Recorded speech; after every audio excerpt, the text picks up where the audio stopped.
105.5 WDHA. I'm Jim Monaghan. And in this segment, it's kind of Jersey Magazine meets Rock and Rough. I want to introduce Tammy Probst-Smith. She is the president and founder of NorthStar Pet Rescue, and Trey McCauley, who's a founding volunteer. Ladies, good morning and welcome. Hello. Thank you for having us. So, Tammy, let me start with you. How did NorthStar Pet Rescue come about? Well, we have we've all of us have been involved in rescue for about 14 years now through other organizations. And we just decided that we wanted to leave our own stamp on the rescue world. So we decided in 2017 to start NorthStar Pet Rescue. And we've been going strong since then, but all of us have had many, many years of experience working with other shelters and rescue. And Trey, you're a founding volunteer. How did you come about joining NorthStar? So I actually volunteered with Tammy at another organization that we were with prior to starting NorthStar. So I was on board right when we were beginning. Like, I was sticking with her. I actually started volunteering years ago because I adopted a dog that Tammy had saved. And then that's what got my foot in the door, because after learning, I had no idea about everything that was going on until I adopted Pippa. And after learning everything that was happening and everything they do to save the dogs, I was like, I have to do something. So since then, she can't get rid of me. And I should point out, she's stuck with me. We've had a relationship with NorthStar Pet Rescue through our calendars that Terrie Carr does each year. You guys are one of the recipients of that, right? Yes, we are. Yeah. So NorthStar Pet Rescue is also a transport group. Tammy, tell our listeners what that involves. Well, we're not a transport group. We pay a transporter to transport our dogs from out of state to us. So we do have a majority of our dogs come from Texas. So we rescue the dogs in Texas. It's all by Facebook. It's all by seeing a picture on Facebook and a plea for help. The dog goes right into foster in Texas for a minimum of 3 to 4 weeks before it comes to us, so we can get it fully vetted. And then we pay a transport company to transport the dogs to us. And from there, the dogs go into foster or they get adopted the day they arrive. And Trey, for you, what's the most satisfying part of all of this? It's really seeing the dogs go home. I mean, we see them right from the inception of saving them from the shelter, whether they were neglected, have medical issues, they're scared, and then as they transform from being with their Texas foster to getting here to New Jersey, to their New Jersey foster, and then getting adopted, just seeing that transformation is just amazing. And then the updates from our adopters are just everything to us. Tammy, what's the process like when you go out of state, go to Texas? I know you have a doctor on staff, but what's all involved in that? There's a lot involved. There's from the moment we see a dog in a shelter, depending on where the dog is, we can't just say, oh, I want that dog. We have to have a game plan in place. We have to have someone that can pick up the dog from the shelter. We have to have a foster in place in Texas. Sometimes we have to arrange transport from that shelter to the foster. So sometimes that's 6 or 7 hours away from the transport from the shelter, because the Texas is so huge. So from there they go into foster, and then we arrange vet visits. We have various vets all throughout Texas that we use. And from there, they get spayed, neutered, up to date on shots. We take a lot of sick dogs, a lot of heartworm positive dogs. So they remain in foster until they're ready to come up here. Then we have to arrange for transport. We have to arrange for the biggest thing for us is fosters. I can't emphasize that enough. We can't rescue dogs without fosters. We can't do it. That's the end of the story. Like, if we don't have a foster, then we cannot operate. NorthStar Rescue cannot operate. We have, as I mentioned to you, here at home, we have 2 dogs, and the younger of the 2 is a little over a year.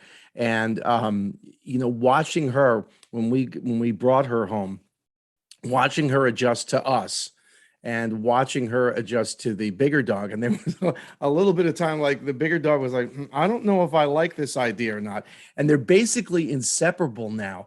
How many, when they come to you, how many families opt to take two dogs? Off the bat, it's very rare, but we have had many, many people, repeat adopters that have come that have a dog currently from us that have ended up adopting a second or sometimes a third or sometimes a fourth. We do get people that do adopt what we call bonded pairs, where we have a pair that we want to stay together and they have to stay together. And they are very hard to adopt out because most people don't want two dogs at once. So that is a harder sell for people, but we definitely have people that come back once they have one. You know, it's like Lay's potato chips. Once you have one, you gotta. Trey, when I was younger, we had a dog in the house. My wife has had dogs at home before we got married, but there was always only one. And we only had one in our home. My dad grew up with dogs, only one.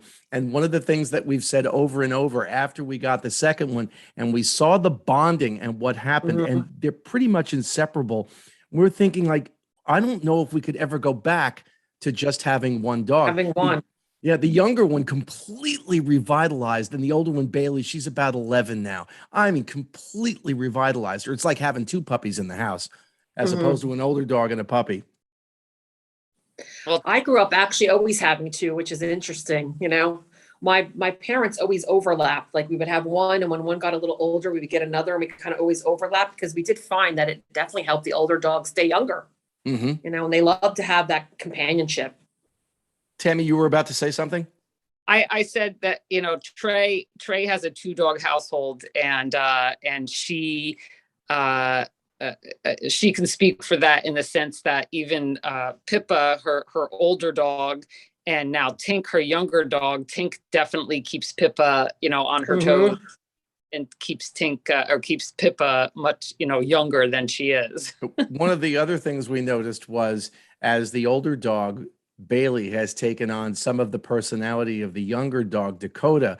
I was also a bit surprised about how much influence Bailey, the older dog, had on Dakota. Yeah. You know, along like, well, this is how things are done in this house. Let me show you.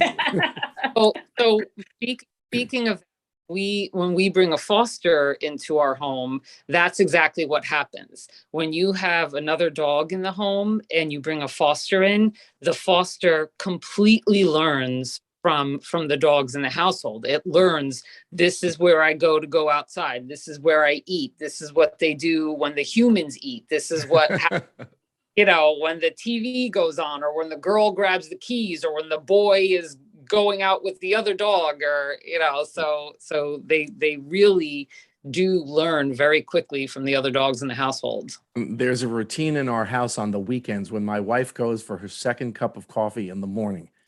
The two dogs immediately, whether it's they hear the sound of the machine or the smell of the coffee, they are immediately in the kitchen because my wife has given them a treat when she gets this. So I mean, they're right there. You want to talk about learned behavior. They can't wait for that. We're speaking this morning with Tammy Probst-Smith and Terrie McCauley from NorthStar Pet Rescue on the Jersey Magazine at 105.5 WDHA. You have a number of events that you do on a regular basis, and one is coming up Sunday, March 27th from noon to 3 in Boonton at the Public Library and Adoption Day. Tammy, tell our listeners about that. Actually, I'm going to have Trey speak on our events because she does all. So the March 27th event is actually going to be at Pet Supplies Plus in Oakland. So what we will do is we will have some of the fosters will bring some of the adoptable dogs to the store. And it's basically just a nice meet and greet time where anyone can come meet the dogs from 12 to 3. We won't do any adoptions on site right there, but if you meet a dog that you fall in love with, you just submit the application online, and then we would set up another time for you to meet them more in a quiet setting at our adoption center. And are the events coming up in April, May, and June, are those in Boonton at the library? We don't have them at the library. We actually have an adoption center in Boonton. So We don't have kennels there. That's why we're foster based, but we do have an adoption center where we do meet and greets and events. We have various events coming up. So we have a couple that are going to be at pet stores. We have a couple that are going to be at a park in Boonton. We have one that is going to be at our adoption center, and those can all be found on our Facebook page if you click on the events tab, or if you go to our website, www.northstarpets.org, and click on the events tab. They're all there with all the information. All right. And again, that website is northstarpets.org. Tammy, Tray, thank you so much for your time this morning, and best of luck helping to rescue these dogs. You women do wonderful work. Thank Oh, you. thank you so much. WDHA always supports everything we do. We can't thank you guys enough. Yeah.